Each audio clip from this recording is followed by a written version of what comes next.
இன்னைக்கு நம்ம டெய்லி லைஃப்ல ரொம்ப க்ளோஸா இருக்கிற ஆனா நிறைய பேர் ரெஸ்பெக்ட் கொடுக்காம ஓவர்லுக் பண்ற ரெண்டு ஹார்ட் ஒர்க்கிங் லைஃப்பை பத்தி ஜாபை பத்தி தான் நம்ம பேச போறோம். அது என்னன்னா ஆட்டோ டிரைவர், அதுக்கப்புறம் டெலிவரி பிஸ்னஸ். ஸோ இப்போ நம்ம ஃபோனை எடுத்தா ஆர்டர் பிளேஸ் பண்ணலாம், ஃபுட்டு வீட்டுக்கே வந்துடும். அதுக்கு பின்னாடி ஒருத்தங்க வெயில்ல மழையில பைக்கை ஓட்டிட்டு வந்து நம்மளுக்கு டெலிவரி பண்றாங்க. அதே மாதிரி நம்ம ரோட்ல போகும்போது ஆட்டோ நிற்கும். நம்ம லேட்டாக இருந்தா, ஹாஸ்பிட்டல் போகணும்னா, பஸ்ஸு மிஸ் ஆயிடுச்சுன்னா, ட்ரெயினை பிடிக்கணும்னா அந்த நேரத்தில் ஆட்டோ டிரைவர் தான் நமக்கு வந்து ஹெல்ப் பண்ணுவாங்க. ஆனால் இந்த ரெண்டு வாழ்க்கையில் யாருக்கு அதிக இன்கம்மு, யாருக்கு அதிக ஸ்ட்ரெஸ்ஸு, யாருக்கு ஃப்ரீடம்மு, யாருக்கு ஃப்யூச்சர் சேஃப்டி இருக்குது, இன்னைக்கு வந்து அப்படியே ரெண்டு ஜாபை பற்றியும் ஃபுல் டீட்டெயிலாக டீப்பாக முடிஞ்சால் ஒரு டீ குடிச்சிட்டு பேசுகிற மாதிரி நம்ம பார்க்கலாம். ஸோ ஃபஸ்ட்டு வந்து ஆட்டோ டிரைவர் ஜாப் ரியாலிட்டி. பல பேர் நினைப்பாங்க ஆட்டோ ஓட்டுறதெல்லாம் ரொம்ப ஈஸிங்க, ஆனால் டெய்லி ரோட்டில் போகிறவங்களுக்கு தான் தெரியும் அது எவ்வளோ கஷ்டம் அப்படின்னு. ஸோ மார்னிங்லேருந்து நைட்டு வரைக்கும் டிராஃபிக்கு, பொல்யூஷனு, பயங்கர ஹீட்டு, ஸோ கஸ்டமர் கூட பார்கெயின் பண்ணிக்கிட்டு, ஸோ இதெல்லாம் டெய்லி நடக்கும். ஒரு ஆட்டோ டிரைவருக்கு தான் சிட்டி முழுக்க தெரியும் எல்லா ஷார்ட்கட்ஸு, டிராஃபிக் இருக்கிற ஏரியா, பீக் டைமிங்கில் எங்கெங்கே என்ன டிராஃபிக் இருக்கும் அப்படிங்கிறத எல்லா எக்ஸ்பீரியன்ஸும் ஒரு ஆட்டோ டிரைவருக்கு தான் தெரியும். ஆனால் நீங்கள் பார்த்தீங்கன்னா அவங்களுக்கு ஒரு நாளைக்கு இன்கம் பார்த்தீங்கன்னா 1000 ரூபாய், 1500 ரூபாய், சம்டைம்ஸ் வந்து 2000 ரூபாய் கூட வரும். ஆனால் அதில் அவங்க பெட்ரோல் போடணும், இஎம்ஐ இருந்தால் இஎம்ஐ பே பண்ணணும், மெயின்டெனன்ஸ்க்கு அவங்க வந்து செலவு பண்ணணும், போலீஸ்கிட்ட ஃபைன் ஏதாவது இருந்ததுன்னா ஃபைனை பே பண்ணணும். இது எல்லாம் போக அவங்களுக்கு நிற்கிறது என்னமோ அதுக்கு அதே அந்த நாள் செலவுக்கே சரியாக போயிடும். ஸோ இதில் இருக்கிற பெரிய டென்ஷன் என்ன அப்படின்னா அவங்களுக்கு கஸ்டமர் கூட பார்கெயின் பண்ணுறது தான். அண்ணா மீட்டரை போட்டு ஓட்டுங்க, இதுக்கு எவ்வளோ அமௌண்ட்டுன்னு சொன்னால் ஐயோ அவ்வளோவா அப்படி கேட்பாங்க. அப்புறம் ஆன்லைனில் ரொம்ப சீப்பாக இருக்குது அப்படின்னு சொல்லுவாங்க. அப்படிலாம் சொல்கிறப்போ ஒரு ஆட்டோ டிரைவருக்கு நம்ம ஒரு மாதிரி ஃபீல் ஆகும். அவங்களுக்கே நம்ம அவங்கள ஏமாத்துற மாதிரியும் அவங்க நம்மளை சந்தேகப்படுற மாதிரி தோணும். ஸோ இதெல்லாம் இவங்களுக்கு இருக்கிற டென்ஷனு. ஆனால் இதையும் தாண்டி ஆட்டோ டிரைவருக்கு இருக்கிற ஃப்ரீடமை பற்றி நம்ம தெரிஞ்சு தான் ஆகணும். வந்து அவங்களுக்கு வந்து டைம் ஃப்ளெக்சிபிள் தான். டைம் எப்பயுமே அவங்க நினைக்கிற டைமில் ஒர்க்குக்கு போகலாம். அவங்களுக்கு யாரும் பாஸும் கிடையாது, அவங்கள கண்ட்ரோல் பண்ணுறதுக்கு யாரும் கிடையாது. அதே போல் இதில் இருக்கிற நல்ல டீப்பான ஒரு ஹிடன் ப்ராப்ளம்ஸ்லாம் பார்த்தோம் அப்படின்னா ஹெல்த் இஷ்யூஸ் வரும். ஸோ டெய்லி அவங்க வந்து உக்காந்துட்டு இருக்காங்க, பொல்யூஷனு, ஸ்ட்ரெஸ்ஸு, இதெல்லாம் அவங்களுக்கு பாடி வந்து அஃபெக்ட் ஆகும். அதுக்கப்புறம் வெஹிக்கிள் மெயின்டெனன்ஸு, டயர் தேஞ்சிரும், இன்ஜின் அடிக்கடி வேலை வைக்கும், அதுக்கப்புறம் சர்வீஸ் பண்ணணும், ஆயில் சேஞ்ச் பண்ணணும். ஸோ இதெல்லாம் எப்பயுமே செலவு வச்சுக்கிட்டே இருக்கும். அதுக்கப்புறம் ரெய்னி சீசன், ரெய்னி சீசனில் கண்டிப்பாக அவங்களுக்கு வந்து இன்கம் வந்து அன்ஸ்டேபிளாக தான் இருக்கும். இதில் இருக்கிற பிக்கஸ்ட் எமோஷ்னல் ரியாலிட்டி என்ன அப்படின்னு நம்ம பார்த்தோம் அப்படின்னா பல ஆட்டோ டிரைவர்ஸு ஃபேமிலிக்காக தான் ரொம்ப ஸ்ட்ரகிள் பண்ணி இந்த ஒர்க்கை பண்ணுறாங்க. கிட்ஸ் எஜுகேஷனாக இருக்கட்டும், வீட்டு வாடகை கட்டுறதா இருக்கட்டும், மெடிக்கல் எக்ஸ்பென்ஸு, ஸோ இதுக்காக தான் இவங்க வந்து ஹார்ட் ஒர்க் பண்ணுறாங்க. சரி, இப்போ அதுக்கு இன்னொரு பிஸ்னஸ்ஸு டெலிவரி பிஸ்னஸோட ரியாலிட்டியை பற்றியும் கம்ப்ளீட் டீட்டெயில் பார்ப்போம். அதுக்கப்புறம் ரெண்டுக்கும் இருக்கிற டிஃப்ரென்ஸையும் கம்பேர் பண்ணுவோம்.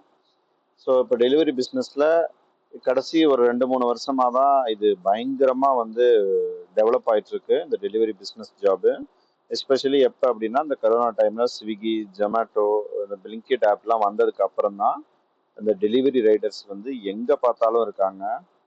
ஸோ இவங்க லைஃப் பார்த்தீங்க அப்படின்னா இந்த டெலிவரி பார்ட்னர் லைஃப்பில் ஃபோனில் நோட்டிஃபிகேஷன் வந்தோடனே இமீடியட்டாக அவங்க போய் பிக்கப் பண்ணணும், அதுக்கப்புறம் ஃபாஸ்ட்டாக போய் டெலிவரி பண்ணணும். இதில் இருக்கிற பெரிய ப்ரெஷர் என்ன அப்படின்னா டைம் தாங்க. லேட் ஆனால் அவங்களுக்கு ரேட்டிங் குறையும். ஸோ அப்படின்னா இன்கமும் அதனால் அவங்களுக்கு அஃபெக்ட் ஆகும். இன்கம் ரியாலிட்டியை பொறுத்த வரைக்கும் பார்த்தோன்னா பீப்புள் வந்து அவங்க நினைக்கிறாங்க ஒரு பெரிய மணி அவங்க ஏர்ன் பண்ணுவாங்க அப்படின்னு. ஆனால் ரியாலிட்டி என்னென்னா அவங்க பயங்கரமாக ஹார்ட் ஒர்க் பண்ணுறாங்க அப்படிங்கிறது தான் ரியாலிட்டி. ஸோ அவங்களுக்கு வந்து பீக் டைமில் நல்ல இன்கம் வரும். எஸ்பெஷலி இந்த lunch time, dinner night time, அப்புறம் ரெய்னி சீசனில். ஸோ இந்த மாதிரி டைமெல்லாம் அவங்களுக்கு நல்ல இன்கம் வரும். இதில் இருக்கிற ஸ்ட்ரெஸ் என்ன அப்படின்னு பார்த்தோன்னா டிராஃபிக் தாங்க. ஃபாஸ்ட் டெலிவரியாக பண்ணணும் அப்படிங்கிற அந்த ப்ரெஷர் அவங்களுக்குள்ளார ஆட்டோமேட்டிக்காக பில்ட் ஆயிரும். இதனால் அவங்களுக்கு ஆக்சிடென்ட் ரிஸ்க்கும் நிறையா இருக்குது. ஏன்னா பைக் எப்போ பார்த்தாலும் ரோட்டு மேலே தானே ஓட்டிகிட்டு இருக்காங்க. ஸோ அதனால் அதில் ரிஸ்க்கும் அதிகம். அதே போல் ஃபோன் டிபெண்டன்சியாக இருப்பாங்க. ஆப் ஆஃப் ஆனால் அவங்க இன்கமும் ஸ்டாப் ஆயிரும் அந்த மாதிரி. ஸோ இதில் ரேட்டிங் சிஸ்டம் இருக்கிறதுனால கஸ்டமர் ரேட்டிங் வந்து அவங்களோட இன்கம் வந்து அஃபெக்ட் பண்ணும். ஒரு சின்ன கம்ப்ளைண்ட் கூட அவங்களுக்கு வந்து ப்ராப்ளத்தை கிரியேட் பண்ணும் அப்படிங்கிறது தான் உண்மை. இந்த டெலிவரி சைக்காலஜின்னு பார்க்குறப்போ பீப்புள் என்ன பண்ணுவாங்க, ஃபுட்டை ஈஸியாக ஆர்டர் பண்ணிடுவாங்க. ஆனால் அதுக்கு பின்னாடி அந்த டெலிவரி ரைடர்ஸ் வந்து ஸ்ட்ரகிள் வந்து அவங்களுக்கு தெரியாது. இதில் இருக்கிற பெரிய அட்வான்டேஜ் என்ன அப்படின்னு பார்த்தோம் அப்படின்னா, குயிக்காக நீங்கள் என்ட்ரி ஆகிக்கலாங்க. ஒன்றும் தேவையில்லைங்க. ஒரு ஜாபுக்கு ஒரு மணி ஏர்ன் பண்ணுறதுக்கு ஜஸ்ட்டு பைக்கு ஃபோன் இருந்தால் போதுங்க. இமீடியட்டாக நீங்கள் ஆப் இன்ஸ்டால் பண்ணி ஸ்டார்ட் பண்ணலாம் டெலிவரி பண்ணுறதுக்கு. இதை நீங்கள் பார்ட் டைமில் கூட பண்ணலாம். ஸ்டூடெண்ட்ஸ் கூட இதை நிறைய பேர் பண்ணுறாங்க. ஸோ இதுதான் இதில் இருக்கிற பெரிய அட்வான்டேஜுங்க. இப்போ இன்கம் நம்ம கம்பேரிசனை பார்ப்போம். இந்த ஆட்டோ ஓட்டுறவங்களுக்கும் டெலிவரி ஜாப் போகிறவங்களுக்கும் இந்த ஆட்டோ டிரைவர் வந்து எப்பயுமே ஒரு ஸ்டேபிள் இன்கமாக இருக்குங்க. ஒரு லோக்கலில் டெலிவரிக்கு வந்து ரொம்ப fast moving incentive, fast move நிறைய டெலிவரி பண்ணால் அவங்களுக்கு இன்சென்டிவும் இன்கம்மாக வரும். ஆட்டோக்காரங்க எப்பயுமே டைரெக்டாக கேஷ் வாங்குறதுனால அவங்க அதை ஃபீல் பண்ணுவாங்க. டெலிவரிக்கு போகிறவங்க ஆப் மூலிமா தான் அவங்களுக்கு இன்கம் வரும். ஸோ அதனால் அந்த ஒரு டைரக்ட் அந்த கேஷ் ஃபீல் இருக்காது. அவ்வளோதான். ஒரு பிஸி சிட்டியில் ஒரு ஆட்டோ டிரைவர் இருந்தார் அப்படின்னா கண்டிப்பாக அந்த ஏரியாவில் அவங்க டெய்லி நல்ல ஏர்னிங் வந்து பாசிபிளுங்க. டெலிவரி பிஸ்னஸ்லேயும் அப்படிலாம் ஒன்றும் கிடையாதுங்க. நீங்கள் கண்டினியூஸாக ஒர்க் பண்ணிங்கன்னா கண்டிப்பாக இன்கம் வரும். அதுதான் டிஃப்ரென்ஸ். மெயினாக லோக்கல் ஆட்டோ டிரைவருக்கு ஸ்டேபிளாக இன்கம் வரும். ஒரு ஸ்கூலுக்கு போகட்டும், அது வந்து ஒரு கன்சிஸ்டண்ட்டாக அவங்க டெய்லி மார்னிங் ஈவினிங் ஸ்கூல் ஒரு ஸ்டேபிள் இன்கம்மாக வரும். அது கூட எக்ஸ்ட்ரா இன்கம் வந்து அவங்க ஏதாவது ரைடு போனாங்கன்னா அதுக்கும் கிடைக்கும். ஆனால் டெலிவரி பிஸ்னஸில் நீங்கள் வந்து ரைடு போனால் தான், போய் டெலிவரி பண்ணால் தான், உங்களுக்கு டெலிவரி வந்தால் தான் உங்களுக்கு அமௌண்ட்டு கிரெடிட் ஆகும். ஸோ எந்த அளவுக்கு நீங்கள் ஹார்ட் ஒர்க் பண்ணுறீங்களோ அந்த அளவுக்கு உங்களுக்கு வந்து இன்கம் வரும். ஃப்ரீடம் ப்ரெஷரை பொறுத்த வரைக்கும் ஆட்டோ டிரைவர் வந்து அவர் ஒரு பாஸ் மாதிரி ஃபீல் பண்ணுவார். நான் டெலிவரி ரைடர் அப்படி கிடையாது. ஆப்பு தான் அவங்களுக்கு ப்ரெஷரு. டெலிவரியில் அதே மாதிரி ஃப்ளெக்சிபிலிட்டியும் இருக்குங்க. நீங்கள் எந்த டைமில் வேணால் லாகின் பண்ணிக்கலாம், எந்த டைமில் வேணால் லாக் அவுட் பண்ணிக்கலாம். இதுதான் டிஃப்ரென்ஸு. இதில் வந்து சில மென்டல் ஸ்ட்ரெஸ்ஸும் இருக்குது. நீங்கள் ஆட்டோ டிரைவர் வந்து கஸ்டமர் கூட அந்த ஆர்கியூமெண்ட் பண்ணுறது, டெலிவரி ரைடர் வந்து லேட்டாக போயிட்டு டெலிவரி பண்ணாங்கன்னா அவங்களுக்கு வந்து அந்த ப்ரெஷரு. ஸோ இது கூடயே அவங்களுக்கு சம்டைம்ஸ் சோஷியல் ரெஸ்பெக்ட் இஷ்யூவும் இருக்குங்க. அதனால் இந்த 2 ஜாபுமே ஈஸி கிடையாது.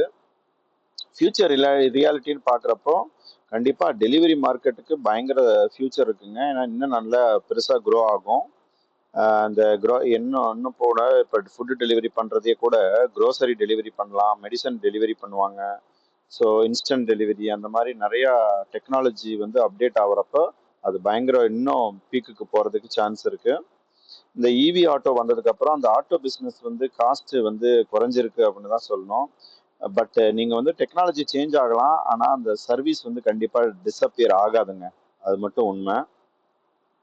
சரி, யார் எந்த பிஸ்னஸை சூஸ் பண்ணலாம் அப்படின்னா, நீங்கள் பீப்புள் ஓரியன்டாக ஒர்க் பண்ணீங்கன்னா கண்டிப்பாக ஆட்டோ டிரைவர் தான் பெட்டரு. நீங்கள் ஃபாஸ்ட் மூவிங் ரொம்ப பைக் ரைடிங்லாம் உங்களுக்கு ஓகே அப்படின்னா நீங்கள் கண்டிப்பாக வந்து டெலிவரி ஜாப் தான் உங்களுக்கு ரொம்ப ஈஸியாக இருக்கும். ஸோ லாங் டேர்ம்னா ஓன் வெஹிக்கிள் ரொம்ப இம்பார்ட்டனுங்க. ஸோ டெம்பரவரியாக ஒர்க் பண்ணுறதுக்கும் லாங் டேர்மில் ஒர்க் பண்ணுறதுக்கும் வித்தியாசம் இருக்குது. ஸோ கண்டிப்பாக நீங்கள் லாங் டேர்ம்னா ஓன் வெஹிக்கிளாக இருந்தால் ரெண்டு ஜாபுக்குமே பெட்டரு. நீங்கள் மணியை மட்டும் பார்க்காம ஹெல்த்து, ஸ்ட்ரெஸ்ஸு, ஃப்யூச்சரு இதை மூணையும் நீங்கள் கண்டிப்பாக இதில் நீங்கள் பார்த்து தான் ஆகணும். சரி நண்பர்களே, இப்போ நீங்கள் இப்போ இவ்வளோ நேரம் நீங்கள் கேட்டீங்க. நீங்கள் என்ன ஃபீல் பண்ணுறீங்க? ஆட்டோ டிரைவர் ஜாப் பெட்டர்னு நினைக்கிறீங்களா, இல்லை டெலிவரி பிஸ்னஸ் பெட்டர்னு நினைக்கிறீங்களா? கமெண்ட்டில் சொல்லுங்கள். சேனலுக்கு புதுசாக வந்ததா மறக்காமல் சப்ஸ்கிரைப் பண்ணுங்கள். ஸோ வீடியோ பிடிச்சிருந்தா லைக் பண்ணுங்கள். Thank you friends. தேங்க்ஸ் ஃபார் வாட்சிங்.